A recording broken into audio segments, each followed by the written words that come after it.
Erick Thohir sudah lebih dulu gerak di saat pelatih Malaysia kebingungan jelang Piala Asia U23. Pelatih Timnas U23 Malaysia, Datuk Seri Sahril, tampak mulai kebingungan jelang bergulirnya Piala Asia U23.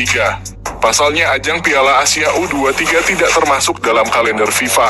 Seperti diketahui, ajang tersebut rencananya akan bergulir mulai 15 April hingga 3 Mei 2024. Oleh sebab itu, sejumlah tim peserta kemungkinan akan mengalami masalah dalam hal pemanggilan pemain. Sahril Mokhtar mengaku khawatir dua pemain yang berkarir di Eropa tidak akan dilepas oleh klubnya. Kami perlu berdiskusi lebih lanjut dengan Liga Sepak Bola Malaysia untuk memastikan diberikan ruang bagi tim nasional U23 menjalani Piala Asia, ujar Sahril Mokhtar. Sementara itu, Ketum PSSI Erick Thohir sudah lebih dulu menyiapkan rencana untuk timnas Indonesia. Erick berharap PT LIB mau menghentikan sementara kompetisi Liga 1 pada pertengahan April hingga awal Mei tahun depan. Kita PSSI dan LIB cari solusi sama-sama, tapi saya meminta kepada Liga, khususnya buat Piala Asia U23, saya memohon kepada Liga berhenti sebentar, ucap Erick Thohir. Timnas Vietnam sudah mulai TC untuk kualifikasi Piala Dunia 2026. Timnas Indonesia kapan? Timnas Vietnam akan memainkan dua laga awal grup F pada 16 dan 21 November 2023. Menariknya, persiapan sudah digelar oleh Vietnam 2 pekan sebelum memainkan laga pertama.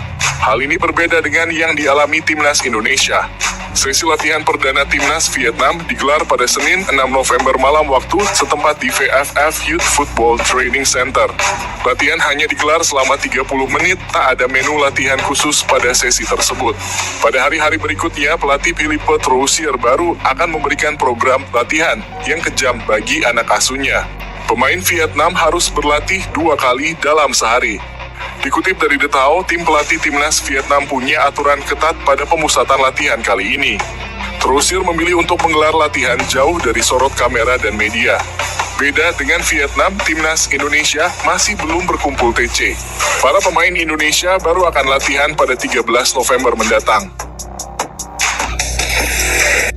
3 pemain abroad Timnas Indonesia kontraknya segera habis, klub baru jadi tanda tanya. Ada 3 pemain abroad Timnas Indonesia yang kontraknya segera habis. Mereka adalah Saina Patinama, Pratama Arhan, dan Asnawi Mangkualam. Yang menjadi pertanyaan, kemanakah mereka akan berlabuh untuk karir selanjutnya? Apabila merujuk pada catatan yang disediakan situs Transfermarkt, saat ini kontrak Saina Patinama bersama Viking FK bakal segera berakhir pada 31 Desember 2023. Di musim ini dia sudah memainkan 26 pertandingan dan menyumbang 1 gol serta 5 assist. Pratama Arhan sebentar lagi akan segera mengakhiri masa kerjanya bersama klub kasta kedua Liga Jepang Tokyo Verdy pada 31 Januari 2024. Arhan memang kesulitan mendapatkan kesempatan bermain di klub ini. Dia tercatat hanya bermain 2 kali saja di ajang J2 League. Yang terakhir ada kapten Timnas Asnawi Mangkualam.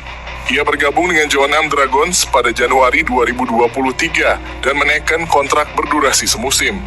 Dari catatan Transfermarkt, kontrak Asnawi akan berakhir pada 31 Desember 2023. Asnawi bermain cukup reguler dengan mencatatkan 24 penampilan dengan kontribusi 2 assist. Perjuangan Shin Tae-yong dan Timnas Indonesia dongkrak peringkat FIFA.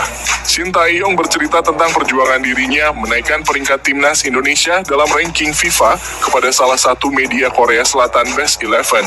Shin Tae-yong datang jadi pelatih Timnas Indonesia saat ranking FIFA berada di peringkat 175. Coach Shin mengaku sabar untuk mengajari pemain satu persatu. Ia pun lega para pemain bisa mengikuti apa yang ia inginkan selama jadi pelatih Timnas Indonesia.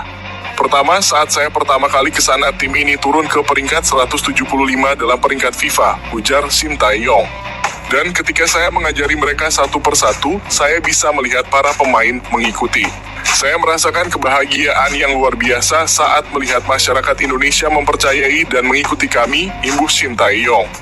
Sentuhan Shin Tae-yong pun secara perlahan mampu memperbaiki penampilan Timnas Indonesia, hingga peringkat tim merah putih yang semakin membaik. Hasilnya per Oktober 2023, Timnas Indonesia naik ke peringkat 145 dalam ranking FIFA. Di Bima Sakti enggan membebani timnas U17 target tinggi di Piala Dunia 2023. Dalam laga pertama grup A Piala Dunia U17 2023, timnas Indonesia bakal menghadapi Ekuador. Duel tersebut akan digelar di Stadion GBT Surabaya pada Jumat malam waktu Indonesia Barat. Pelatih Bima Sakti enggan membebani timnya dengan target tinggi di Piala Dunia U17 2023. Seperti diketahui, skuad Garuda Asia diminta PSSI untuk menembus babak 16 besar. Yang pasti saya tidak mau terlalu membebani pemain, tapi mereka juga sadar ini kesempatan yang langka, ujar Bima Sakti. Untuk lolos ke babak 16 besar, timnas U17 harus menjadi juara grup atau runner-up. Selain itu, skuad Garuda Asia juga bisa melalui jalur tim peringkat ketiga terbaik, namun hanya 4 kuota yang tersedia. Mereka sudah tahu tugas dan tanggung jawab, selalu fokus dalam setiap pertandingan dan siap memberikan yang terbaik, imbu Bima Sakti. Adapun setelah melawan Ekuador, timnas Indonesia U17 akan bertemu Panama pada 13 November dan Maroko 3 hari berselang. Borneo FC ngebet datangkan pemain timnas Indonesia Sadil Ramdhani. Borneo FC nampaknya kurang puas usai mendatangkan gelandang Wiljan Pluim. Kini tim berjuluk pesut tetap itu ngebet merekrut pemain berlabel timnas Indonesia, Sadil Ramdhani yang kini main di Sabah FC. Kabar tersebut dibagikan oleh akun Instagram @transferligina yang menyatakan bahwa Borneo kurang puas dengan performa lini depan mereka. Kedatangan Sadil Ramdhani diyakini bikin pesut etam makin mengerikan.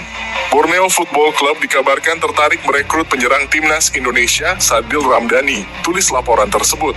Manajemen belum puas dengan penampilan lini depan pada putaran pertama Liga 1, mereka akan melakukan penguatan di pos serang setelah datangkan playmaker asing Wiljan Pluim. Lanjutnya, meski demikian niat Borneo FC mendatangkan Sadil Ramdhani nampaknya tak akan mudah. Sebab pemain 24 tahun itu menjadi andalan Sabah di Liga Malaysia. Borneo FC pun harus merogoh kocek cukup dalam untuk mendatangkan Sadil Ramdhani.